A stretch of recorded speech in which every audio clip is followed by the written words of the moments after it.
பேசுறேன் நீங்க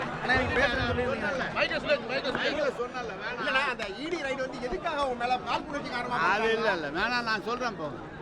நான் சொல்றேன் நேரத்தில் இது போன்ற நடவடிக்கை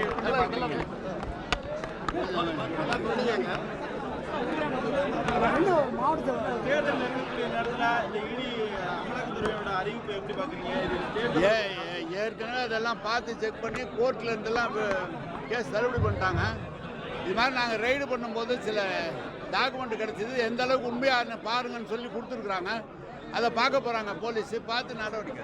அவங்க மறுபடியும் சகோதர நிறுவனத்தில் வேலைக்கான முறைகேடு நடந்ததுக்கான ஆவணங்களை கை அவங்க சொல்லியிருக்காங்க, அதான் சொல்லியிருக்கிறாங்க. அந்த முறைகேடை போலீஸ் பார்க்க போகிறாங்க. நான் தெளிவாக சொல்கிறேன், நான் எந்த தப்பும் செய்யலை. இது திமுகவை மிரட்டி பார்க்குற வேலையா இருக்கலாம், அதுக்காக தான் இதை பண்ணுறாங்க. நாங்கள் எந்த தப்பும் செய்யலை. முறைப்படி விசாரணையில் ஒத்துழைப்பு கொடுத்து நாங்கள் எந்த தவறும் செய்ததில்லை என்ற நிரூபிப்பார். தமிழக அரசு வழக்கு பதிவு செய்யுமா? இல்லை, அவங்க விசாரிச்சு தானே பார்க்கணும், முதலமைச்சர் பார்க்கணும், விசாரிப்பாங்க. இல்லை, இதை பார்த்துக்கிட்டு தான் செய்யணும். இதை பார்த்துக்கிட்டு தான் இன்னொரு தரப்பு வந்து மூத்த தலைவர்களை ஓரங்கட்டும் வேலை இது. அதெல்லாம் ஒன்றும் இல்லை, அதெல்லாம் ஒன்றும் இல்லை. சார், அவங்கவுங்க ஏதோ தேர்தல் நேரம் வந்துச்சு, அவங்கவுங்களுக்கு ஏதோ ஒரு வாய்ப்பு கிடைச்சிருக்கு, அவங்க சொல்கிறாங்க. நாங்கள் அதை தான் மீறி சொல்கிறேன். விசாரணையில் நாங்கள் குற்றமற்றவர்களை நிரூபித்து வெளியே வருவோம். டிடிவி தினகரன், சசிகலா, செங்கோட்டையன் எல்லாம் ஓரணியில் சேர்ந்து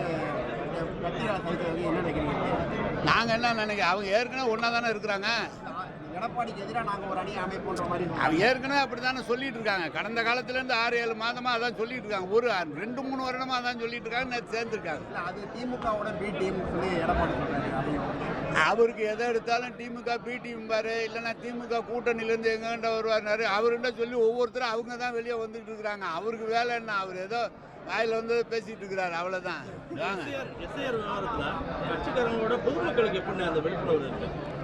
மொத்தம் பொதுமக்களுக்கு அரசு அலுவலர்கள் 2543 அரசு அலுவலர்கள் ஒவ்வொரு பூத்துக்கு ஒரு ஆள் போட்டிருக்காங்க. ஒவ்வொரு வீட்டுக்கும் கொண்டு கொடுக்குறோம். ஒவ்வொரு வீட்டுக்கும் கொடுத்து அதை எழுதி வாங்கும்போது BLA 2ன்னு போட்டிருக்காங்க. ஒவ்வொரு கட்சியிலையும் ஆள் இருக்காங்க, அவங்க எழுதி கொடுப்பாங்க. கரெக்டாக எல்லாம் செஞ்சிருவாங்க. நீங்கள் கூட பேசுகிறப்ப வாக்காளர்கள் ஓட்டை சரிபார்க்கணும்னு சொல்லி பேசுனீங்க. எஸ்ஐஆர் நல்லது தானே? திருப்பி ஒரு முறை சரிபார்த்தா இல்லை, எது வரைக்கும் நல்லது? ஒழுங்காக இருந்து இறந்தவங்களை நீக்கினா வேற ஊருக்கு போனால் நல்லது. வேணும்னு வாக்காளர்களை பஞ்சா சேர்த்தா அது தேர்தல் ஏங்க 6 மாதம் 10 மாதம் இருக்குது, அப்பயே ஆரம்பிச்சிருக்கலாம்ல. தேர்தல் தலைமாட்டில் வச்சுட்டு செய்யறது எப்படி இருக்கு? அதுக்காக தான் சொல்கிறேன். நீங்கள் செய்யுங்க, ஆனால் காலகட்டத்தை செய்யுங்க.